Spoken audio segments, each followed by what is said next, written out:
माहिती मनोरंजनाचा खजिना विविधा. गीत संगीत संवादाचा अनोखा संगम विविधा. तुमच्या सोनेरी क्षणांचा सोबती कार्यक्रम विविधा. विविधा विविधा. श्रोतेवाच्या आरोग्य संवाद कार्यक्रमात डोळ्यांचे आरोग्य, नेत्रविकार आणि प्रतिबंधात्मक उपाय या विषयावर नेत्ररोग तज्ज्ञ डॉक्टर सचिन बगडे यांच्याशी नितीन भट यांनी साधलेल्या संवादाचा भाग दुसरा आपण ऐकणार आहात. या कार्यक्रमाचे सादरकर्ते आहेत आशिष गावंडे. मंडळी नमस्कार. आरोग्य संवाद कार्यक्रमाच्या या दुसऱ्या भागामध्ये, ज्यामध्ये आपल्यासोबत परत एकदा मागच्याच भागात आपल्यासोबत जे होते नेत्ररोग तज्ज्ञ आणि फॅकोसर्जन डॉक्टर सचिन बगडे, आणि आपण मागच्या भागामध्ये डोळ्यांचं आरोग्य, नेत्रविकार आणि त्यावरचे प्रतिबंधात्मक उपाय याबद्दल बोलत होतो, आणि हाच विषय आज आपण पुढे घेऊन जाणार आहोत. तर सचिन सर, परत एकदा आमच्या दुसऱ्या भागामध्ये आरोग्य संवादच्या आपलं खूप खूप स्वागत. धन्यवाद, मला पुनश्च इथे बोलवण्याबद्दल. सर, आपण मागच्या भागामध्ये मोतीबिंदू, काचबिंदू या मुद्द्यावर आपण थांबलो होतो. फॅको सर्जरी तुम्ही करता, म्हणजे फॅको ही एक पद्धत आहे सर्जरी करण्याची. मोतियाबिंदू असो किंवा काचबिंदू असो, फॅको सर्जरीची पद्धत काय आहे यावर शस्त्रक्रिया करण्याची? फॅको सर्जरी ही स्पेशली मोतीबिंदूकरिता डिझाईन केलेली आहे. फॅको सर्जरीमध्ये आपण फॅको प्रोब, एक अल्ट्रासॉनिक एनर्जीद्वारे त्या मोतीबिंदूला आपण त्याच जागी विरघळवून त्याला ओढून तिथे आपण अगदी 2.2, 2.8 या साईजच्या इन्सिजनमधून आपण नवीन लेन्स तिथे आपण टाकत असतो. तर अगदी कमी वेळेत कमी इजा होऊन कमी इन्सिजनमध्ये होणारी ही प्रक्रिया आहे. स्पेशली मोतीबिंदूकरिता ही केल्या जाते, आणि डिफरंट टाईप्स ऑफ लेन्सेस त्यामध्ये यूज केल्या जातं. पेशंटची रिक्वायरमेंट कशी आहे त्यानुसार आपण त्या लेन्सेसचा वापर करतो. आपल्या हॉस्पिटलला आपण सगळ्या प्रकारच्या लेन्सेस इम्प्लांट करत असतो. सर, आताच्या काळामध्ये परवलीचा शब्द म्हणजे मधुमेह, आणि घराघरामध्ये मधुमेहाचे रुग्ण आहेत. आणि मधुमेह हा असा आजार आहे की हळूहळू तुमच्या अवयवांवर तो आघात करत जातो, आणि सगळ्यात महत्त्वाचं म्हणजे दृष्टीवर, डोळ्यांवर तो आघात करतो. तर या मधुमेहाचा डोळ्यांवर काय परिणाम होतो, त्याकरता काय काळजी मधुमेहींनी घेतली पाहिजे? मधुमेह, डायबिटीज या आजारामध्ये छोट्या ज्या रक्तवाहिन्या आहेत शरीरातल्या त्या डॅमेज होतात. आपल्या शरीरामध्ये रक्तवाहिन्यांचं जे जाळं आहे ते सगळ्या अवयवांमध्ये गेलेलं आहे. त्यात डोळ्यांमध्ये सुद्धा आहे, किडनीमध्ये, हृदयामध्ये, मेंदूमध्ये, सगळीकडेच आहे पसरलेलं. पण आपण या जाळ्यांमध्ये झालेले बदल आपण प्रत्यक्ष बघू नाही शकत. फक्त डोळाच असा अवयव आहे ज्यामध्ये आपण प्रत्यक्ष बघू शकतो. अदर ठिकाणी झालेल्या याच्यामध्ये आपण काही इन्व्हेस्टिगेशन्स करून बघू शकतो. पण प्रत्यक्ष बघण्यासाठी आपल्या डोळ्यालाच आपण त्याला डायलेटेड इनडायरेक्ट ऑप्थॅल्मोस्कोपी या परीक्षणाद्वारे आपण डोळ्यांच्या आतल्या बदल, म्हणजे प्रॉपर मधुमेहामुळे जी इजा डोळ्याला झालेली आहे, मधुमेहामुळे किंवा डोळ्यांच्या आतल्या पटलाचे काही आजार असतात, अनेकशे आजार आहे. त्यामध्ये मधुमेह, उच्च रक्तदाब म्हणजे हाय बीपी, याच्यामध्ये सुद्धा डोळ्यांच्या आतल्या ब्लड वेसल्स, त्यामध्ये रेटिनाला डॅमेज होऊ शकतं. तर त्याला आपण आपल्या नॉर्मल भाषेत डायबेटिक रेटिनोपॅथी असं त्याला म्हणतो. त्यामध्ये छोट्या छोट्या रक्तवाहिन्यांना डॅमेज होणं सुरू होतं. त्याचे बरेचसे स्टेजेस आहे. प्रॉपर जर केअर घेतली तर अनेक वर्ष, माझ्याकडे येणारे पेशंट असे पण येतात की ज्यांना 30 वर्षांपासून मधुमेह आहे, कुणाला 25 वर्षापासून आहे, कुणाला 10 वर्षापासून आहे. तर प्रॅक्टिकली आपण जर बघितलं तर अनेक वर्षांपासून ज्यांचं मधुमेह त्यांनी कंट्रोलमध्ये ठेवला आहे. तर फार क्षुल्लक असे डायबेटिक रेटिनोपॅथीचे चेंजेस डोळ्याच्या पटलांमध्ये होतात, रेटिनावर होतात. याचा आपण इनडायरेक्ट हा पण एक तर्क लावू शकतो की त्यांच्या बॉडीमध्ये सुद्धा इतर अवयव सुद्धा सेफ आहेत. आणि याचा उलट जर विचार केला, काही लोकांना 5 वर्ष झाले आहे मधुमेह डिटेक्ट होऊन, आणि त्यांनी काहीच त्याची केअर घेतली नाही आहे, मेडिसिन्स नाही, आहार नाही, व्यायाम नाही. तर अशा वेळेला असं आढळून येतं की आपल्या म्हणजे हे क्या कमी वयात सुद्धा, कमी वेळेत सुद्धा डायबेटिक रेटिनोपॅथी डेव्हलप होतं. आणि असे सुद्धा रुग्ण बघितले आहे की त्यामुळे दृष्टी कमी होणे किंवा दृष्टी जाणे असं सुद्धा होतं. म्हणून मधुमेह किंवा उच्च रक्तदाब या काही ज्या कंडिशन्स आहेत त्याच्यावर दुर्लक्ष करणे चांगलं नाही आहे. बरोबर. सर, रेटिनाचा तुम्ही उल्लेख केला बोलता बोलता 2 वेळा. तर रेटिना संबंधीचे जे आजार आहेत त्याची प्रमुख लक्षणं कोणती असतात? रेटिना संबंधित आजार परत काचबिंदू प्रमाणेच आहे, अगदी शांततेत होतात. हां. म्हणून काही जे आपल्याला शारीरिक आजार असतात तर त्यावेळेला आपल्याला थरोली एक्झामिन करणे हे ऑप्थल्मॉलॉजिस्टचं काम आहे. तर त्याच्यामुळे ते आजार आपल्याला शोधावे लागतात, ते प्रत्यक्षपणे लक्षात येत नाही. बरं. म्हणून अनेकदा जर पेन नसेल तर पेशंट सुद्धा सिरियस नसतो, दुखणं नसलं की त्याचे नातेवाईक सुद्धा सिरियस नसतात की यांना काही अडचण असू शकतं. तर इयरली चेकअप, एक पर्टिक्युलर एज नंतर 40s नंतर इयरली चेकअप, 1-1.5 वर्षाला रुटीन चेकअप करणे हे त्यातलं एक समाधानकारक सोल्युशन आहे. कारण की अनेक आजार असे ज्यात दुखणंच नसतं, तर शोधायचे कशा? आजारी व्यक्ती, जसं ज्यांना डायबिटिक आहे त्यांना डायबिटिक स्क्रीनिंग आवश्यक असतं इयरली. अनकंट्रोल डायबिटिकला तर 3-3 महिन्यात, 6-6 महिन्यात पण कधी कधी दाखवायची गरज पडू शकतो. पण मग असे जे डायबिटिक पेशंट असतात, डोळ्यांचं ज्यांना त्रास सुरू झाला, त्यांनी काय काळजी घ्यायची मग? सगळ्यात पहिले तर शुगर कंट्रोल. त्यांना 3 गोष्टी मी सांगत असतो. तुम्ही प्रॉपर डायबेटॉलॉजिस्टला दाखवून तुमचं शुगर कंट्रोल करा, तुमच्या आहारामध्ये बदल करा, कारण की डाएट प्लॅन आवश्यक आहे, डाएट कंट्रोल, आणि तुम्ही व्यायाम करायचा. व्यायाम आपल्याला कमीत कमी रोज 40 ते 50 मिनिटं ब्रिस्क वॉक असं आपण सांगतो. तर तुमचं शरीर छान राहील तर तुमचे डोळे पण छान राहील. त्यामुळे ह्या सगळ्या गोष्टीचं पालन करणं आवश्यक आहे. खरं आवश्यक आहे. सर, एखाद्या वेळेला ना अचानक दृष्टी धूसर होते किंवा डोळ्यापुढे चमक दिसते किंवा काळे ठिपके दिसतात, तर काय समजायचं? असं जर व्हायला लागलं तर नेमकं आपल्याला काय झालंय आणि हे कितपत गंभीर आहे? यामध्ये 2-3 जी कारणं आहेत. एक तर वयानुसार डोळ्याच्या आतमध्ये एक जेली असते, त्याला विट्रियस ह्युमर म्हणतात. तर ती वयानुसार थोडी गढूळ होणं सुरू होतं किंवा डिजनरेट होतं. त्याच्यामुळे डोळ्यासमोर वेब कॉप्स म्हणजे आपले छोटे छोटे जे जाळे असतात, जसं मकडी का जाला, तसं दिसायला लागतं छोट्या स्वरूपात.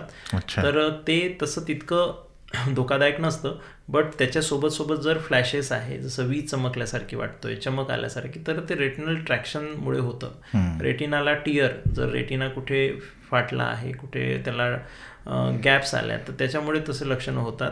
तर त्याच्यामुळे जर फ्लॅशेस म्हणजे डोळ्यासमोर काही असे चमक दिसणे, छोटे डॉट्स दिसणे, किंवा मग फ्लोटर्स आणि फ्लॅशेस, हे 2 लक्षणं असताना, फ्लॅशेसमुळे म्हणजे चमक असणे आणि फ्लोटर्स म्हणजे छोटे छोटे डॉट्स दिसणे, तर हे लक्षण असताना एक नॉर्मल आपल्या जवळच्या नेत्रतज्ञांना दाखवून डायरेक्ट ऑप्थल्मोस्कॉपी करणे गरजेचं आहे. बरोबर.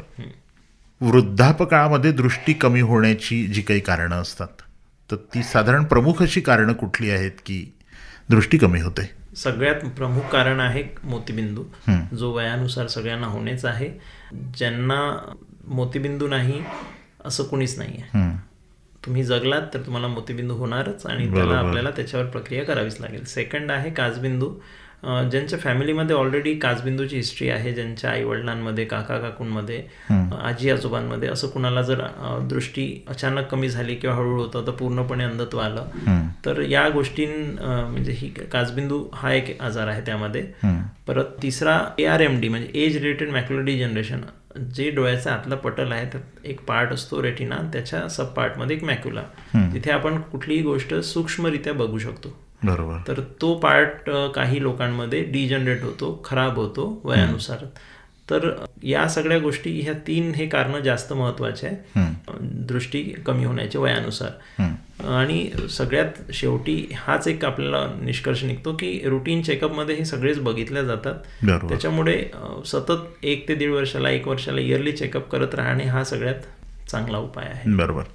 मंडळी नमस्कार. आपण ऐकत आहात कार्यक्रम आरोग्य संवाद, आणि आपल्यासोबत आहेत नेत्ररोग तज्ज्ञ आणि फायको सर्जन डॉक्टर सचिन बगडे. डोळ्यांचं आरोग्य, नेत्रविकार आणि प्रतिबंधात्मक उपाय या विषयावर आपण बोलतो आहोत. एक आणि प्रश्न असा आहे, सर्वसाधारणपणे लोकांना पडणारा असतो तो, की माझं डोकं दुखतं, याचा डोळ्याशी काय संबंध आहे, किंवा ॲसिडिटी वाढते, यामुळे डोळ्यावर काय परिणाम होतात, तर याच्याबद्दल पण आम्हाला थोडंसं सांगा. डोकं दुखणे हे एक प्रथम लक्षण आहे डोळ्यांमध्ये असलेल्या दृष्टीदोषामुळे.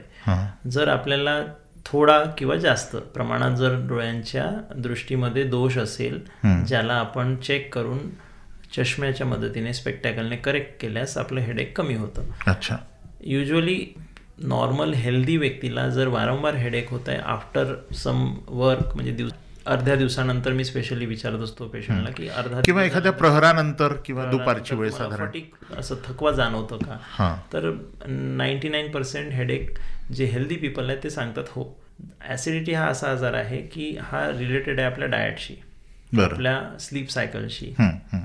आपलं आजचं डे टू डे लाईफ हे फार चेंज झालेलं आहे. आपण जागरण खूप करतोय, जेवणामध्ये जे पदार्थ आहेत ते फार बदलले आहेत, सगळ्या गोष्टींचं असंतुलन झालं. त्याच्यामुळे ऍसिडिटी हा प्रकार खूप वाढत चालला. बरोबर. आणि कुठल्याही गोष्ट जेव्हा ऍसिडिटी होते तर आपण घेतलेला आहार हा प्रॉपर पचन नाही होत. त्याच्यामुळे मिळणारे जे प्रथिने आहे, त्याच्यामुळे मिळणारे पोषण आहे हे कमी होत चाललंय आणि इनडायरेक्टली डायरेक्टली हे सगळ्या अवयवांना त्रास देणार आहे. त्याच्यामध्ये डोळे सुद्धा आले. बरोबर. आपण जर योग्य आहार घेतोय, योग्य निद्रा घेतोय आणि योग्य वेळी सगळ्या गोष्टी करतोय तर बरेचदा हे प्रॉब्लेम तसेच नाहीसे होतात. सर, आपण बरेचदा असं होतं की डॉक्टरांचा सल्ला घेण्यापेक्षा डोळ्यात धूळ गेली आहे किंवा काहीतरी गेलं आहे तर कुठला तरी ड्रॉप घेतला आणि तो डोळ्यात टाकला, असं करण्याचं प्रमाण पण बऱ्याच लोकांचं असतं. आहे. हे करावं का करू नये? नाही, हे नक्कीच चुकीचं आहे. हां. कारण आपल्याला डोळ्यामध्ये गेलेली वस्तू काय आहे, हं, कुठला व्हेजिटेटिव्ह पार्ट आहे, कुठलं लोखंडाचं काही कण आहे, काय आहे हे माहिती नसतं. किंवा इन्फेक्टिव्ह पार्ट इन्फेक्टिव्ह आहे. कधी छोटे कण असतात, जसं शेतकामामध्ये असणारे लोक, त्यांना युजली व्हेजिटेटिव्ह फॉरेन बॉडी जातं, तर त्यामध्ये फंगस असतात. आपण ऐकलं असावं की झाडांना पण फंगल इन्फेक्शन्स होतात अनेक प्रकारचे. बरोबर. तर ते फंगस त्यांच्या पार्ट्सनी, म्हणजे समजा कुठलं झाडाचं एखादी पार्ट आपल्या छोट्या प्रमाणात जर डोळ्यात जात असेल, तो फंगस डोळ्याच्या सरफेसवर ग्रो होऊन तिथे आपल्याला प्रॉब्लेम क्रिएट करतो. आणि तशा वेळेला ओव्हर द काउंटर जे म्हणतो आपण की इसने बताया उसने बताया, यांनी सांगितलं, त्यांनी सांगितलं, हे घेतलं मी, तर त्यामुळे काही असे ड्रग्स आहेत जसं स्टेरॉइड्स आहेत, ते युजली टाकण्यात, आमच्या बघण्यात हेच येतं की स्टेरॉइड्सचे ड्रॉप्स ढळल्याने विकल्या जातं. पण अशा कंडिशनमध्ये त्या स्टेरॉइड्सचा दुष्परिणाम इतका खराब असतो की ते फंगल इन्फेक्शन लगेच स्प्रेड होतं. म्हणजे आम्ही बघताना 1 ते 2 दिवसामध्ये सुद्धा दृष्टी गेलेली बघितली आहे. अच्छा. म्हणून असं करणे हे चुकीचंच आहे. जर तुम्हाला काही शंका असल्यास तुम्ही सिंपल पिण्याचे पाणी एक बाउलमध्ये घेऊन तुम्ही डोळ्याला उघडझाप करू शकता. एक साधा उपाय घरचा. सध्या तर मी ते सुद्धा अवॉइड करायला सांगतोय. जसं जसं अनुभव वाटतोय प्रॅक्टिसमधला, हे लक्षात येतं की डोळ्याला पाण्याने धुतल्यामुळे सुद्धा व्हायरल इन्फेक्शन्स होतात. कारण की पाण्याची शुद्धता पण माहिती नाही. पाणी दूषित TDS पण खूप जास्त वाढत आहे, कुठे TDS जास्त असतं, तर त्याच्यामुळे या प्रक्रिया सुद्धा डोळ्याला हानिकारक ठरतात. तर त्याच्यामुळे सल्ला घेऊनच आपण ट्रीटमेंट केलेलं बरं. सर, डोळ्यांच्या आरोग्यासाठी आहारात कुठले पोषक घटक असावेत? Actually prevention is always better than cure. Prevention हेच करणे महत्त्वाचं आहे. तर त्याच्यामध्ये आपण जर बघितलं आहाराचे घटक, कार्बोहायड्रेट, प्रोटीन, फॅट्स, विटॅमिन्स आपण ऐकतो. तर कार्बोहायड्रेट्स आणि फॅट्स हे फारसे महत्त्वाचे नाही आहेत. प्रोटीन्स आणि विटॅमिन्स हे महत्त्वाचे, हे डोळ्यांकरता महत्त्वाचे आहेत. विटॅमिन्समध्ये vitamin A, C, E, D हे सगळे विटॅमिन्स आपल्याला आवश्यक असतात. त्याचे आपल्या रोजमर्राच्या याच्यामध्ये हिरव्या पालेभाज्या, फ्रूट्स आहेत, ड्राय फ्रूट्स आहे, कॅरट्स म्हणतो आपण, पालक झालं, तर हे ग्रीन व्हेजिटेबल्सचा जो सोर्स आहे तो एक यूज करायला पाहिजे नेहमी. त्याच्या व्यतिरिक्त काही फ्रूट्स आहेत ज्याच्यामध्ये प्रचूर मात्रेत एक पर्टिक्युलर, जसं विटॅमिन C आपल्याला हवं आहे तर आपल्याला आवळा खाणे आहे. खूप सारे असे जे रेग्युलर डाएटमधल्या गोष्टी आहेत त्याच्यामध्ये, जसं आपल्याला जर ओमेगा 3 फॅटी ॲसिड्स हवं असेल तर आपण फिश खायला हवी. काही एग्समध्ये विटॅमिन D, विटॅमिन C असं आहे. तर मिक्स्ड आहार असायला पाहिजे, जेणेकरून आपल्याला हे संतुलन, जसं आपण लहानपणापासून आपल्या घरी सांगत आलं आहे, आजकाल डाएट फार चेंज झालेलं आहे. खूप असं आपण एकच गोष्टीकडे जायला नको. ताटामध्ये सगळंच असायला पाहिजे. फक्त शुगर आणि ज्या गोष्टींमुळे इतर त्रास होतो, तर शुगर कोटेड कार्बोहायड्रेट्स खूप जास्त नकोच डाएटमध्ये. सर, जसं जसं तंत्रज्ञानामध्ये आधुनिकता यायला लागली आहे, तर नेत्ररोग निदान आणि उपचार याच्यामध्ये पण तुमच्या आधुनिक तंत्रज्ञानामुळे काही बदल झाले आहेत का? अतिशय जास्त. म्हणजे ही ब्रांच इतकी डेव्हलप झालेली आहे की त्यामध्ये आपण सूक्ष्म स्थिती असलेला आजार आपण पकडू शकतो. जसं आपण काचबिंदू जो मुख शत्रू म्हटला आहे, तर त्याला पकडण्याचे, त्याला माहिती करण्याचे किंवा शोधण्याचे OCT, ऑप्टिक डिस्कला स्टडी करण्याचे जे नवीन नवीन तंत्रज्ञान आहे, त्या टेक्निक्स आहेत, त्याला आपण वापरून नक्कीच लगेच आपण त्याला हे करू शकतो.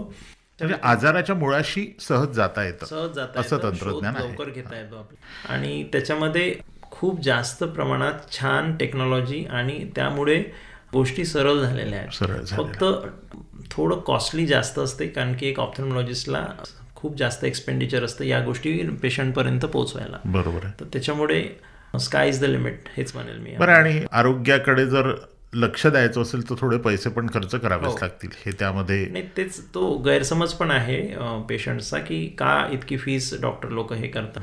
पण बरेचसे खर्च असतात, हिडन खर्च असतात, लिस्ट ऑफ खर्च आहेत, लिस्ट असते खर्चांची, ती प्रत्येक पेशंटला किंवा आम्हाला समजवता येत नाही. तर त्यामुळे पण खूप छान छान टेक्निक्स आणि इन्व्हेस्टिगेशन्स आणि मशीन्सच्या तंत्रज्ञानामुळे आपल्याला खूप लवकर डोळ्यांचे नेत्ररोग बरेही करता येतात, शोधता येतात, अचूक निदान करता अचूक येऊ निदान शकतं. करून त्याला लवकर आपल्याला डायग्नोज करून बरं करता येतं. सर, परत एकदा वेळ झाली आहे तुमच्या आवडीचं एक गीत ऐकवण्याची. आजच्या या भागातलं दुसरं गाणं तर कुठलं गाणं सुचवाल? एक आपकी आंखों में.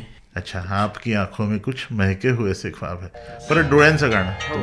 क्या बात आहे. तर मंडळी नमस्कार. आपण ऐकत आहात कार्यक्रम आरोग्य संवाद आणि आपल्यासोबत आहेत डॉक्टर सचिन बगडे, नेत्ररोग तज्ज्ञ आणि फायकोसर्जन. तर अगदी जाता जाता 2 छोट्या प्रश्नांची उत्तरं मला तुमच्याकडून पाहिजे, जी सर्वसामान्य लोकांच्या मनामध्ये असतात, की डोळ्यांचं आरोग्य जपण्यासाठी दैनंदिन आपल्या जीवनामध्ये अशा कुठल्या सवयी आहेत ज्या अंगीकारल्या पाहिजेत? डोळ्यांसाठीच नाही तर आपण संपूर्ण शरीराला व्यवस्थित ठेवण्यासाठी आपल्याला निद्रा म्हणजे झोप 7 ते 8 तासाची असायला हवी. जर आपल्याला काही डोळ्यांची संलग्नित आजार आहेत तर त्याचं योग्य पटकन निदान करून तुम्ही त्याचा उपाय वापरणं गरजेचं आहे. आहार बॅलन्स्ड असायला पाहिजे. सगळ्या गोष्टींना त्याला समतोल आहार असा म्हणूया. त्यानंतर व्यायाम लिमिटेड, रोज आपण 30 ते 40 मिनटं कुठल्याही प्रकारे असो आपल्याला व्यायाम असायला पाहिजे. शरीर हा कम्प्लीट म्हणजे डोळा हा शरीराचाच भाग आहे, त्याच्यामुळे शरीराला योग्य ठेवण्याचे जितकेही आपले उपाय आहेत ते सगळे डोळ्यांना बरे ठेवण्यामध्ये मदत करतात. बरोबर आहे. अगदी जाता जाता निरोगी डोळे ठेवण्याकरता काय श्रोत्यांनी आमच्या केलं पाहिजे? निरोगी डोळे ठेवण्याकरिता आपण आपली डे टू डे लाईफला थोडंसं संतुलित करा, स्क्रीन टाईम अवॉइड करा, आहार संतुलित घ्या, व्यायामावर लक्ष द्या आणि झोप पुरेपूर घ्यायची आहे. तर या छोट्या छोट्या सवयींना जर आपण त्याला चॅनलाइज केलं, आपण अंगीकृत आणलं तर आपल्याला खूप साऱ्या गोष्टी, आणि वेळोवेळी जर डोळ्यांचं प्रॉपर जर कुठलेही लक्षण आहेत तर ते वेळोवेळी चेकअप केले तर कमी कंडिशन्समध्येच आपण त्याला ट्रीट करू शकतो आणि ते योग्य राहील. मंडळी, जगत सुंदरी ऐश्वर्या राय यांना जेव्हा त्या जगत सुंदरी झाल्या त्यावेळेला एक प्रश्न विचारला गेला होता की जाताना तुम्ही या जगाला काय देऊन जाणार आहात? तर त्यांनी फार सुंदर उत्तर दिलं होतं आणि त्या उत्तरावरच त्या जगत सुंदरी झाल्या होत्या. त्यांनी असं उत्तर दिलं होतं की मी जाताना या जगाला माझे सुंदर डोळे देऊन जाईन. मंडळी, आपण डोळे देण्याची गरज आहे असं नाही, पण आपण आपल्या डोळ्यांचं आरोग्य जपण्याची गरज आहे, ही आजच्या काळाची गरज आहे. कारण अनेक प्रकारचे आजार बदलत्या या जीवनशैलीमध्ये डोळ्यांवर आपल्या अगदी शत्रू म्हणून तयारच आहेत ते हमला करायला. तर फक्त डोळ्यांचं आरोग्य जपलं पाहिजे, नेत्रविकारांपासून दूर राहिलं पाहिजे, आणि ते झालेच तर प्रतिबंधात्मक उपाय करायला डॉक्टर सचिन बगडे सर यांच्यासारखे डॉक्टर आहेतच, त्यांच्याकडे गेलं पाहिजे.